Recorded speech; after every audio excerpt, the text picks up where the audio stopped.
સિંગવડ તાલુકા પંચાયત કચેરી ખાતે આમ આદમી પાર્ટી દ્વારા મનરેગામાં ભ્રષ્ટાચારને લઈને તપાસની માંગ કરવામાં આવી। આ તારીખ 17/5/2025 શનિવારના રોજ સાંજે 5 કલાકે આમ આદમી પાર્ટીના નેતા નરેશ બારિયા સહિત આ કાર્યકરો દ્વારા જે તાલુકા પંચાયત ખાતે ભ્રષ્ટાચારના તપાસની માંગ કરવામાં આવી હતી, જેમાં સિંગવડ તાલુકાના મોટાભાગના જે ગામોમાં ભ્રષ્ટાચાર થયો હોવાની તપાસ માટેની માંગ કરવામાં આવી હતી। જો કે સિંગવડ તાલુકાના ભૂતખેડી, મછેલાઈ, કટારાની પાલી, મલેકપુર, વાગનાળા, ચુંદડી, સિંગવડ, લીંબોદરા અને બારેલા વિસ્તારના મનરેગા યોજના હેઠળ જે ગરીબ આદિવાસી ખેડૂતોને સર્વે નંબરોમાં મનરેગા યોજના હેઠળ જે સ્ટોન બંધ, ચેકડેમ, લેન્ડ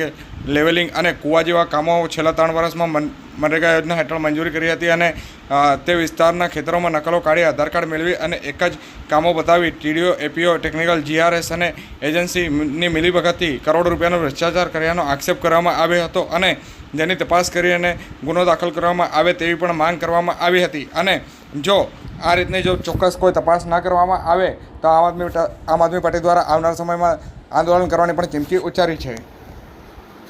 આજ રોજ 17/5/2025 ના રોજ અમે સિંગવડ તાલુકાની તાલુકા કચેરીએ આજે તાલુકા વિકાસ અધિકારી સાહેબને અમે સિંગવડ તાલુકામાં જે મનરેગા યોજનામાં ખૂબ મોટો ભ્રષ્ટાચાર થયેલો છે એમાં તપાસની માંગ કરી છે અને એમાં અમારા જે માંગણી છે એ ગામો છે, એક તો ભૂતખેડી, મછેલાઈ, કટારાની પાલી, મલેકપુર, વાગનાળા, ચુંદડી, સિંગવડ, લીંબોદર, બારેલા આટલા ગામોમાં ખૂબ મોટો ભ્રષ્ટાચાર થયેલો છે। જેમ દેવગઢ બારિયામાં એફઆરઆઈ થઈ અને આજે મંત્રીના પુત્રની પણ ધરપકડ થઈ ગઈ છે, એમ અમારા સિંગવડ તાલુકામાં પણ આ જો કાયદેસરની એફઆરઆઈ થાય તો મોટા માથાના નામ ખુલે તેમ છે। તો અમારી આ સિંગવડની આમ આદમી પાર્ટીની ટીમની એ માંગ છે કે ખરેખર આ તપાસ થવી જોઈએ અને ટૂંક ટાઈમમાં તપાસ થાય, ના થાય તો અમે આ કચેરીએ ધરણા પણ કરવાના છે। આજ રોજ તારીખ 25/5/2025 ના રોજ